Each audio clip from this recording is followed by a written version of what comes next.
Alors en ce moment, je suis principalement scénariste. Je travaille pour la bande dessinée, beaucoup.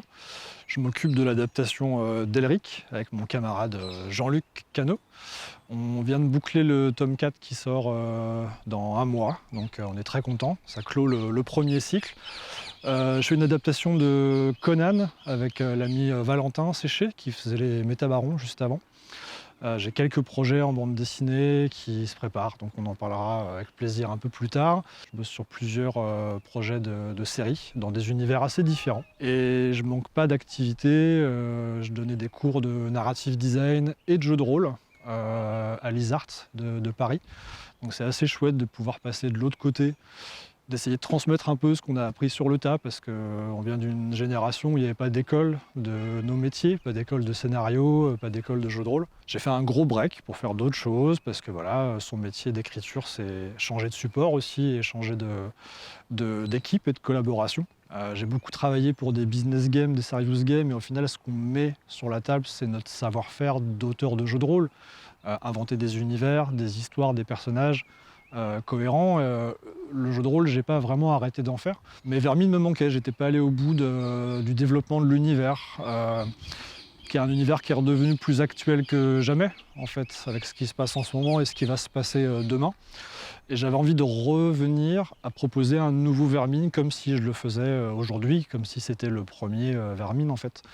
Ce sont des thématiques qui sont importantes pour moi. C'est un message, pas forcément un message politique, mais si, ça l'est. Il y a nécessité d'alerter les gens, de proposer aux gens des visions artistiques de ce que notre monde peut devenir, de ce qui se passe en ce moment sur les dérèglements climatiques, l'urgence écologique. Je pense que le jeu de rôle doit, comme d'autres médias, contribuer à ça, à ajouter cette pierre, à faire réfléchir, à interpeller les gens par la création, par le jeu, par la lecture. Et j'avais envie d'y revenir pour cette raison-là aussi en ce moment. Alors j'ai de la chance, j'ai encore la chance d'avoir une chouette équipe. Je pense qu'on ne fait pas grand-chose de très très bien seul, en tout cas pas très longtemps. J'avais envie de me confronter à écrire seul ce kit de survie.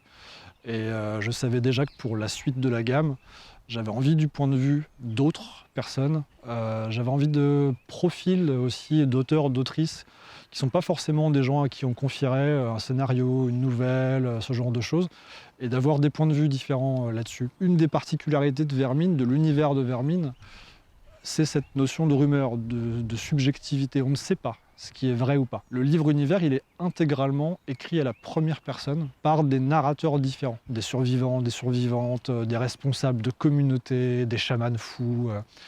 Et pour illustrer, pour écrire ces différents points de vue, il fallait des auteurs et des autrices différents. Il fallait une équipe qui arrive avec chacun sa sensibilité, son style. Donc j'ai la chance d'avoir réuni une chouette équipe, des auteurs de jeux de rôle, des auteurs et des autrices de romans, des gens qui viennent du jeu vidéo, des gens qui ont un profil plus technique, un entomologiste, des gens qui sont dans le journalisme, qui ont des sensibilités différentes par rapport à l'actualité. Et je pense que le fait de leur avoir confié à chacun une petite carte blanche sur leur narrateur, leur narratrice, on a des points de vue différents sur ce monde. Et ce monde, il est présenté par ses survivants. Et ça devient intéressant pour moi. Ce que je trouve intéressant dans la relation que j'ai avec Studio Agathe, qui est l'éditeur de cette nouvelle version de Vermine, c'est que à l'origine, leur ADN, c'est pas un ADN d'éditeur, c'est un groupement d'auteurs qui ont envie de faire des jeux. Ils ont démarré par Les Ombres d'Estérène, c'est à ce moment-là que je les ai rencontrés. Ils étaient très proches, et ils sont toujours, hein, de leur communauté. Ils sont tous en mode créatif.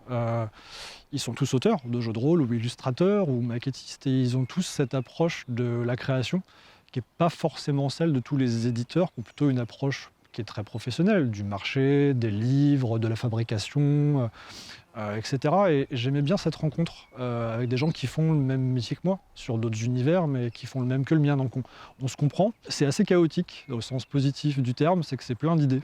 Ça permet d'avoir régulièrement, et si on faisait ça, de proposer des choses pour aller au contact, à la rencontre des joueurs et de la communauté. Il y a cette créativité chez Agathe qui vient de leur ADN de « on est auteur aussi ».